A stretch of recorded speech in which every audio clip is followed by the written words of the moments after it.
In this episode of the IT Experts podcast, we're going to help you budget like a boss. Welcome to the IT Experts podcast, the only podcast to help MSPs scale to 1 million, and if already there, get to 5 and go faster. At the end of the day, isn't it all about building a business that works for you rather than you for it? I hope you enjoy the show. Good morning, good afternoon, good evening. Welcome to the IT Experts podcast. Today, we've got another exciting podcast for you all about finance. How exciting is this going to be? But the thing that's make it really exciting is we've got our incredible finance coach, Clare, in the house today. Good morning, Clare. How are you doing today? Good morning, Ian. I'm very well, thank you. How are you? I'm good. I'm all good, thanks. And today we're going to, you need to listen up. You need to put your big and girl boy pants on for this one, because we're going to help you to understand how and why budgeting, forecasting and cash flow. And don't turn off because you're bored, right? Because this is the window to your business. This is the most important, probably one of the most important podcasts you need to listen to.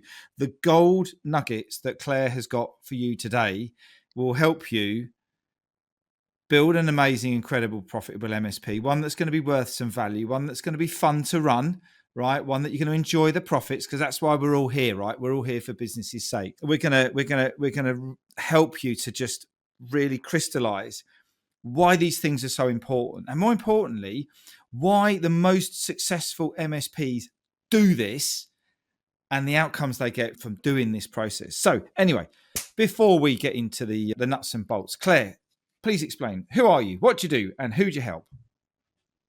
Yeah, I'm Clare. So I'm the finance coach for the MSP Hub. So I am a chartered accountant, been working in finance for all my life, really, to be honest, and have worked with many businesses, had our own business as well.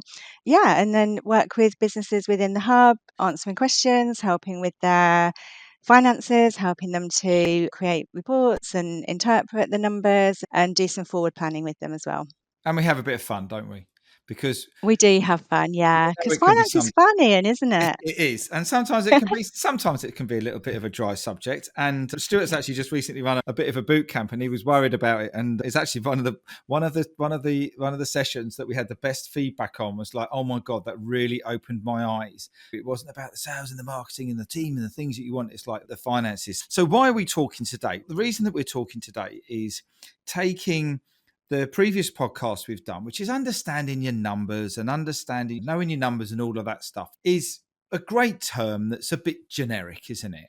And what we're going to go into today is a bit more of the detail, a bit more of the advanced detail on budgeting and forecasting and why this is so important. It's critical. It's actually essential. I think we'll just upgrade that in 3 words. Clare, why is this such a thing that gets overlooked so many times? The whole budgeting, the next level of understanding what's in the bank and my cash flow. This is the next level, isn't it? Yeah, it is. And it gets overlooked because it's difficult. It's actually time consuming and it's challenging to do. And it's really confronting as well. Yeah, good word. So I know we were speaking about this Yes. earlier, that it's easier to bury your head in the sand with the numbers because it's hard and it is confronting and it's honest. When it's all going well, when there's lots of profits, lots of cash, everyone's excited by that. Yeah. But actually, even then, they still don't want to know the detail. They just want the final number. Everyone just wants the final number to be amazing. So budgeting and forecasting is hard. It is hard and it's very confronting, but it's important because it gives you the clarity. It gives you control over your business and you can make decisions. You can make better decisions, quicker decisions, because I'm sure this resonates with most people out there. You get asked for a decision on something and you're nervous to give the answer because you don't 100% know what you should say. You're really just risking it. You're really just having a bit of a guess. But this gives you that clarity to make better decisions. They might not always be perfect, but at least you've got more confidence in making that decision to move forward. You've got that forward planning and you know where you're going to be. So this time next year, you know that this is what you are going to achieve rather than just carry on through the year, day by day, week by week, month by month, and then think, okay, this is where I've ended up. No, what you want to know is this time next year, this is where I'm going to end up. And then I will be able to do this. I will be able to do something different. And so it just gives you that clarity, that confidence within your business. And that's the word I was just about to say it as soon as you finished talking there. Confidence. It's all around being confident in those numbers. I, like many, have stopped tracking my investments and ISAs of late because of where they're invested. And some nights wanting to go home and potentially cry. And I just sat down there in the last couple of weeks because of a certain thing that's going on with an orange man in the wrong side on the other side of the world. And I went, hang on a minute, let's just actually, and this is the first thing. This is like when you're just talking about burying your head in the sand. For years, and many of you will appreciate this, but I've turned the half century a couple of years ago, and when you do that, all of a sudden things happen and things change financially, because all of a sudden it doesn't mean that you're going to get a mortgage. It just means it's going to be a bit more selective. And it's like when you're in your 30s and 40s, it was always a given, and now there's people who start worrying about your risk. And the pension's going to be all right because we've got the pension, we've got a couple of other things going on, so that's all fine. And for years and years, I've gone, we've got the pensions, we've got the other things, we've got a couple, it's all going on. And I sat down there and I just thought, yeah, but hang on a minute. I know there's some economic turmoil going on, which could or could not affect it. And my son is just, bless him, he's 27 and he is so into his finance. It's great because I actually just ask him now because he goes and does the research. But I actually worked out, when do I want to retire? How much money do I want? What's my investments doing at the minute and what they're going to plan? And it's the first time I've done it. And it's the first time, it's like you said, you stick your head in the sand and you go, yeah, it'll be all right. Yeah, it'll be all right. And I did it and I was scared. I was a little bit nervous about what that was going to look like. And I reverse engineered it back and I went, do you know what? That's actually more than achievable. That's actually pretty achievable. And I had, like you, I just had that confidence. It's like going, yeah, do you know what? Yeah, this is cool. Maybe I should just buy another car instead. Anyway, that's where we're at the minute, which I know is right. I think you've described it perfectly, because by doing that, by knowing your end point and working backwards, you've got time to make that change now. You can plan for that now. Whereas in another 5 years, 10 years, you lose time, don't you? Yeah. And within business as well, we're not even talking long term, are we? It's month to month. It's really short term. So you need to forecast, you need to project, you need to create your budgets, you need to know what your plans are, because we're not talking in 10, 20 years time when we retire. Maybe, next month, in a year's time, because this is business and things change really quickly. Yeah. And I've actually talked to 4 people this week about exit. What does exit look like and everything like that? Yeah, I want to get a 8, 9, 10 times multiplier on my EBITDA. And it's like, oh yeah, cool. How long time have you got for that sort of thing? 3 years. I said, where are you at the moment? And there's a clue with that word, right? Yeah, because they possibly don't know. Yes, it actually means I don't know. And that was I said, you can stop there. You can stop there. And this is why we talk to so many MSPs and they want to, and the model's great for it. That's why they're doing it. And all the hard work that you're doing, I honestly believe, and I honestly trust the process in this, is that we know people who have got 8, 9, even 10 times multipliers out of their MSPs. But you've got to configure it in the right way. It's like your pension, your ISAs and all the other things. It's got to be configured in the right way. And you've got to know where you are now, where you want to be, and the things that you've got to do. Because it isn't just about stuffing new leads in. It isn't just about selling more stuff. It isn't just about the team and the size. There's much, much more to that. But you've got to have that plan on where are we today. If I sold the business today and I'm needed in it, then I might get 3 times multiplier 4. If I'm not needed in it, owner not needed, what we talk about, you might jump to 7. So therefore, why don't you put a plan together to say, for the next 6 months, I'm going to focus on how I extract myself out of the business. But you can't do that if you don't know the numbers. So let's get back to the point. Absolutely. Let's talk about forecasting income. So I've got my direct debits that come in. Why do I need any more? Because they're coming in. That's my forecast, yeah? That's my income. That's the way they think. There's so much wrong with that. I know there is. That's why I threw that one over at you. Yeah, that's great. Okay, so within MSPs, we do have this recurring revenue, which is amazing. That is a really good starting point, because a lot of businesses don't have that. Each day is a new day. When you're selling products, you don't have that recurring income. So that is a really good start. So we have our service contracts, we have our managed services that we resell. But it's so much more than that, because they are going to fall off. They're going to ebb and flow, aren't they? You're Yeah. going to lose customers, possibly through no fault of your own, because customers just move on, they want something different, or they go into liquidation themselves. So you need to be adding more clients. You need to be working out how you're going to do that. And I also think that if we don't grow, we're standing still. So even if you want to Yes. maintain your business where you are now, you still need more clients just to maintain. You might not need as many, or you won't need as many as if you want to scale up and grow rapidly, but you do still need to bring on new clients, because otherwise you're slowly going to dwindle as you lose Yeah. clients, because you just Yeah. naturally will. Um, so we need to make sure that we are forecasting beyond what we know as well, that we're going out and seeking opportunities. So we're looking at existing customers, but new revenue, so new projects, new services. Where can we upsell to our existing customers? And then looking at our pipeline as well. So what have we got in the pipeline? When can it convert? Timing as well is so important, because you look at your pipeline and you think, yeah, I'm going to get that customer, but when? Because if that's not for Yeah. another 3 months or six Yeah. months, because we have quite long lead times on our client conversions as well within MSPs, potentially. So it's the timing of that conversion as well. So you've got to be looking at that. And then you need to be looking at beyond that as well. So that's your pipeline, but where's your next pipeline coming from? Yeah. Where's your new input coming from? Yeah, so we really need to be looking very far in advance. These clients within an MSP, they're not quick wins typically. They are long term. So let's just pause on this for a minute, because this is scary, right? Because I know you could say, okay, we're gonna forecast the income. So we could say we know what we've got in the bank at the minute. We know what's going to increase in terms of the thing you've just nailed there is that if you don't add new clients, you're standing still, and if you don't increase your prices, you're actually going backwards, right? That's Yes, that's the most absolutely. important thing, Because because inflation is yeah, still going. because costs are going up. So if anybody's Yeah, sitting there going, I haven't put my prices up for the last couple of years, well done for you giving your holiday and your house fund and your retirement fund and your kids' fees back to your clients. So congratulations on absolutely. a bit harsh, but that's the reality of it. So you've got to keep the prices going up. You've got to, and that's what you've got today.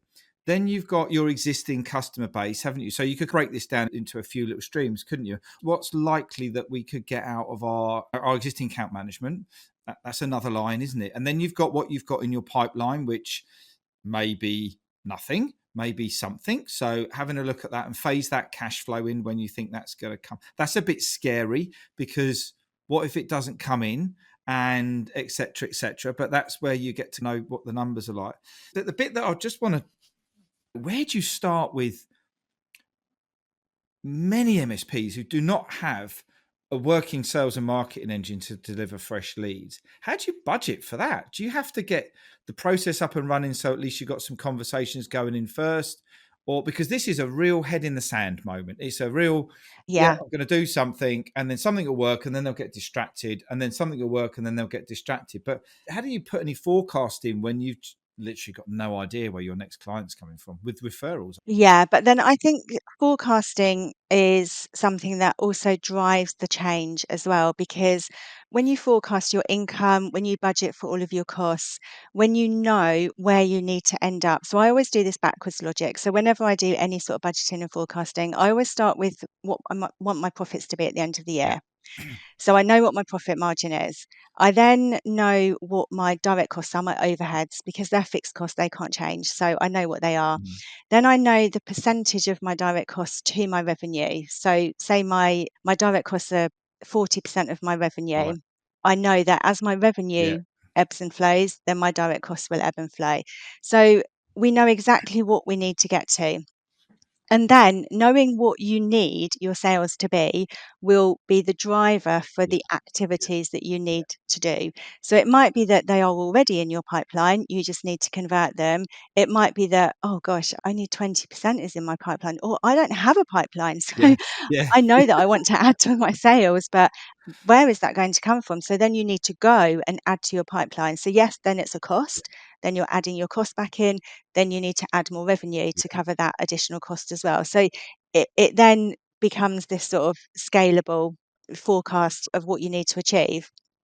But At least then you absolutely Yeah. know, and then Yeah. that becomes the driver for your change. That then determines the activities that you need to do. And then, as you've said many times, I've heard you say this many times, is consistency. Yeah.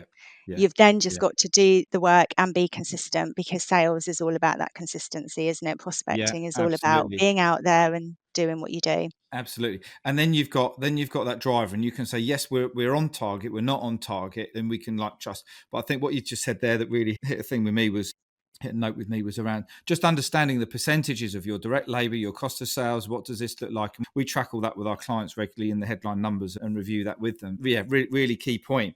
Okay, so next point then. So I'm going to go and buy a holiday, a house, a car, whatever it is. First thing I'm going to do, I'm going to set myself a little old budget. My wife won't set a budget around a holiday. But anyway, cars and houses, yes, I will set a budget. This is what I can afford. All right.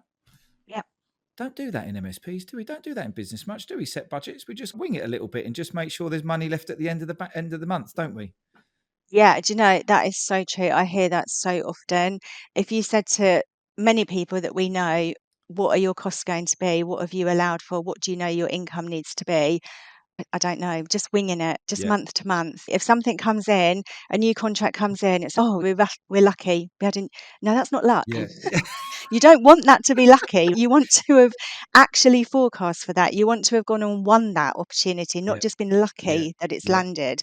Because if you're lucky, what about if you're unlucky? What's going Yeah. to happen to your Yeah. costs? Yeah. And how are you getting ahead of the curve? So you want to grow, but when do you hire that next person? Because you can't hire them before you've got the income coming in to cover that cost. But you also need to hire them before you're too stretched, before Yeah. all of your other team Yeah. are at maximum capacity. So you've got to balance that as well. So it absolutely baffles me how business owners don't forecast and don't do their budgets, and how they are just winging it. And on a positive, I always say, if you're not doing any forecasting and budgeting and you're successful, that is amazing. You're doing something Pat on the good. back, right? Okay. You are doing something great. Well, if you're already doing something great by not doing your forecasting and budgeting, why don't you harness that and do it? And then you could be Yeah. amazing. Yeah. Imagine what you could achieve by Yeah. being ahead of it, by knowing where you want to go, by getting that clarity. So, whether you're not doing it and you're not in a great place, or whether you're not doing it and you are already in a great place, just still do it, Yeah. because you'll be in an even better place. Exactly. So give us some budgeting 101 tips. Where do we start if we haven't done this before? Is it just a case of cost heads and what you want to spend, or where's the best place to start off with? Yeah, I would start with your overheads, because A, it's the easiest. B, it's possibly the thing that is the slowest to change and the most uncontrollable. Because if you've got rent, then that's just a Yeah. cost, Yeah. isn't it? It is what it is. Yeah, you can change it longer term, but that's a bit more work. So start with your fixed costs. Start with things that you absolutely know you're going to have to spend.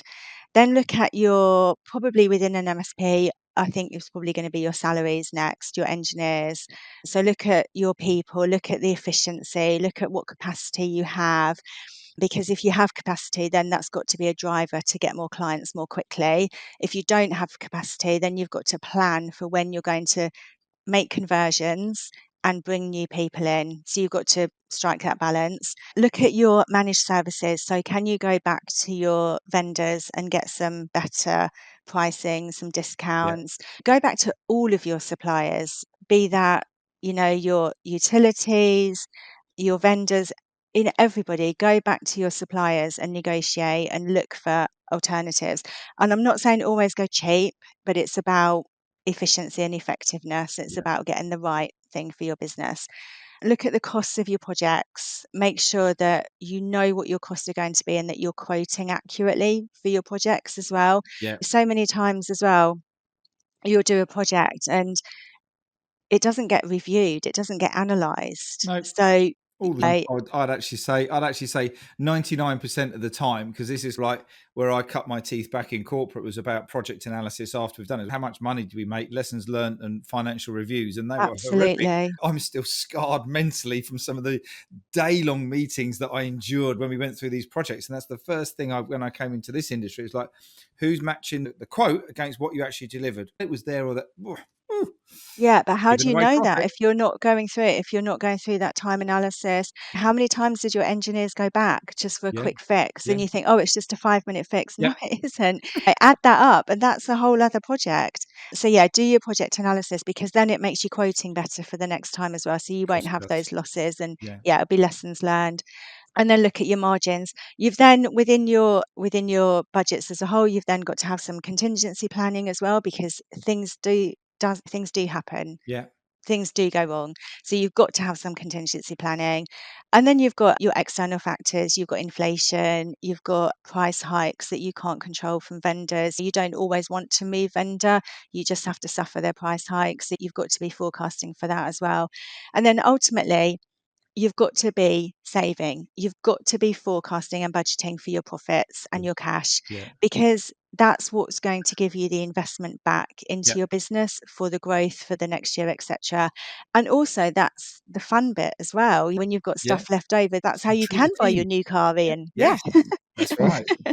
Fucking Tony And yeah, and Stewart. so it's layering it up actually. It's getting in place everything that you absolutely know is going to happen, and then layer up for your contingencies, for your inflations, for your uncontrollables, and then, like I say, ultimately for your profits and your savings. Absolutely love it. No, and that's everything there is just completely resonating. And I know there'll be many MSPs sitting there going, where do I start? Probably go back to the beginning of this podcast, check out the transcript, build yourself a plan, come and have a chat with us if you need to. But it's really important. Let's talk about managing and adjusting. We've got the forecast income and the cost. We've got the budgets in place. We're now going to start to do a bit of an analysis, which doesn't need to be a paralysis by analysis, does it? Because this could actually be No, just quite high level at the minute, and then understanding where if you're going to rag it, where your red, ambers, and greens are.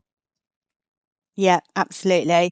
You've got to review your budgets and you've got to do it monthly, at least Monthly, monthly. at least monthly.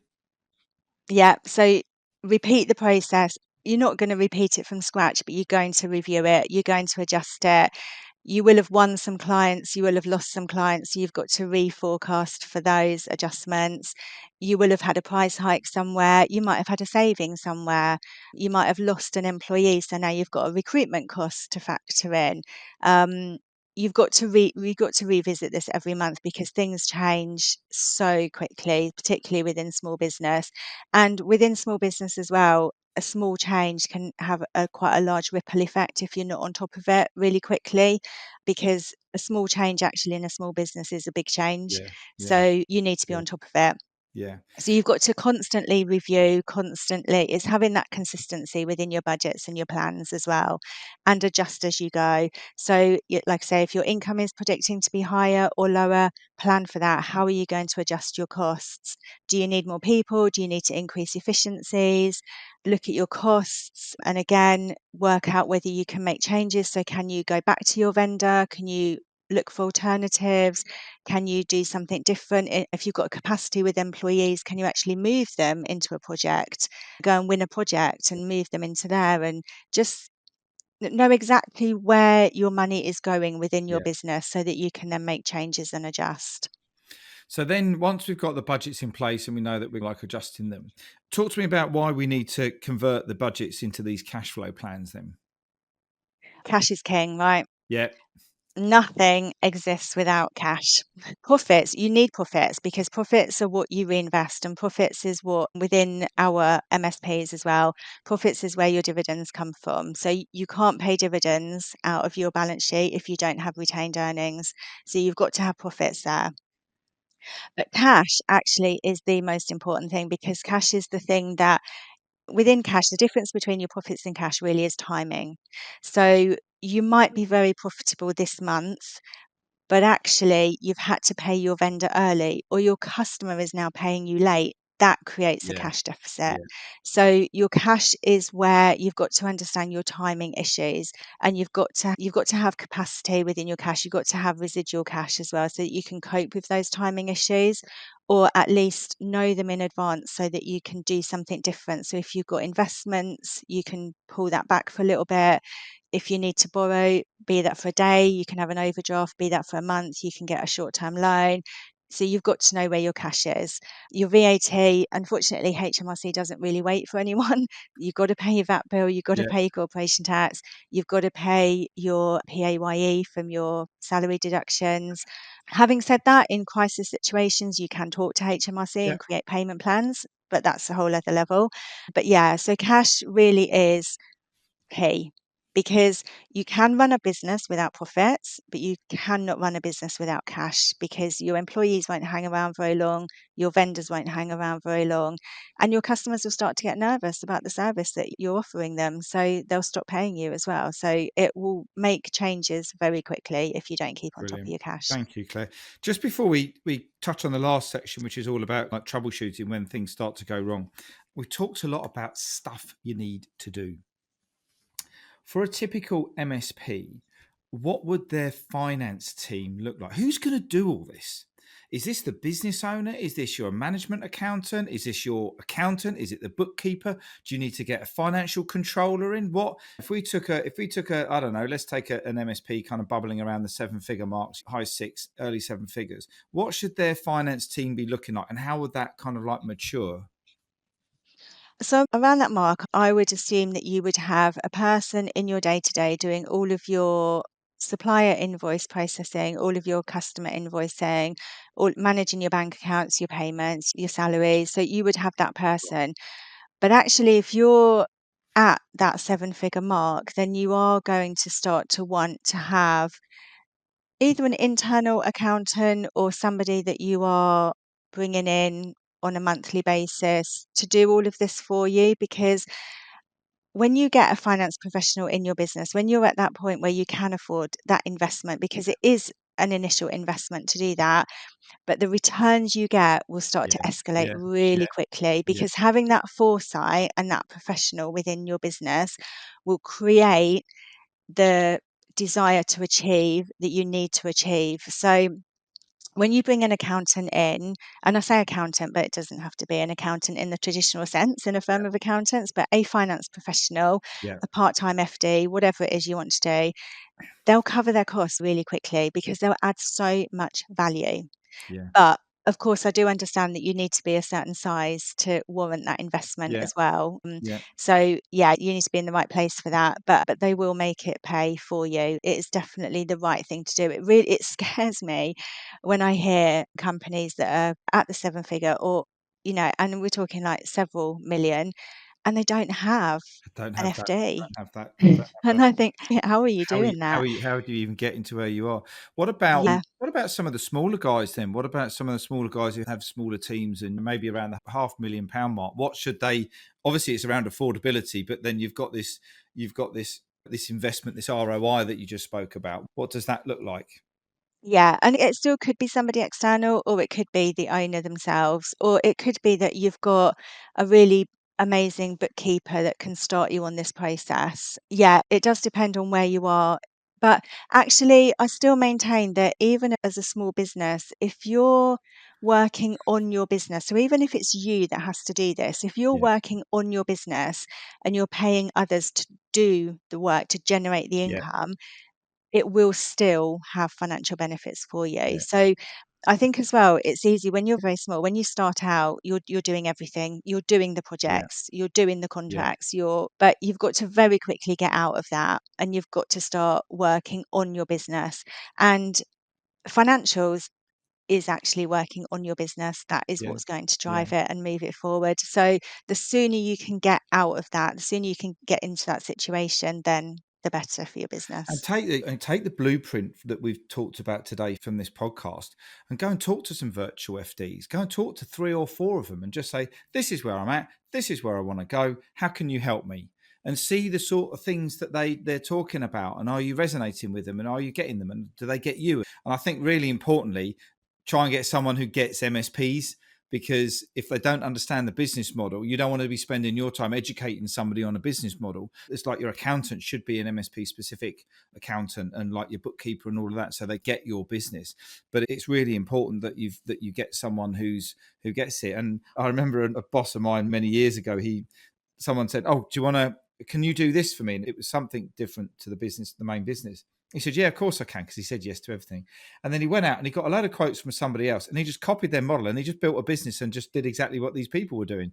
So go and grab information from when someone's pitching to you, they're telling you what the benefit is, how they get all of that information and put it all together, and then go, this is what I need. Wow, look at this. This is my business case to justify spending that sort of money. You might need to dip into some reserves to do it, but we've had a couple of clients now who have brought in a part-time FD or fraction FD, blown the business to pieces positively, by the way. It's been absolutely incredible results. Let's just talk about a few troubleshooting things just before we wrap up. Been a great show.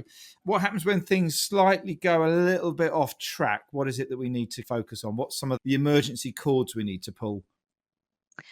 So in terms of, very short-term emergency calls, you've got to go back to your vendors, you've got to get better pricing, you've got to cut your costs. The first thing you need to do very quickly is cut your costs. Yeah.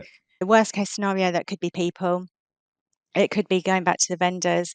With regards to cash, it could be, like I say, going to HMRC and seeing what payment plans you can put in place. Same with your vendors as well. It could be going to them and saying, need some support over the next 3 months. What can we do? Can we come to an agreement? Be honest, be upfront, speak to your bank, maybe look for some short-term funding if that's a real crisis situation. Yeah. You can do some easy things as well if it's not quite at that level. Accelerate your customers paying you. Maybe give them an incentive for doing that. Eke out your vendor payments a little bit longer as well. Okay, you don't want to upset them. You don't want to do it too much because you don't want to lose them, but delay those as much as you can as well. Talk to people. I think that is the thing. Just tell them what's going on. People are human. Most and of them everyone that you speak to is also in business, so they 100% get it. You're not talking to someone who won't be understanding your problem. No, that's absolutely brilliant. Love it. Claire, thank you very much for your time today. Absolutely brilliant show. I think there is more than enough golden nuggets in this, which is a bit ironic from a finance point of view. Don't tell the inland revenue. What's the 3 top actions people need to take after listening to today's show, in your view? Oh, okay. Top 3 actions. So in terms of forecasting and budgeting, follow the backwards logic. So where do you want to end up? And that will lead you to where you want to be today, what actions you need to start today. Second one, I think, is be honest, be realistic. So we always say overstate your costs and understate your income. Get a real perspective of what is actually going on, because again, that's just going to give you the clarity and control, isn't it?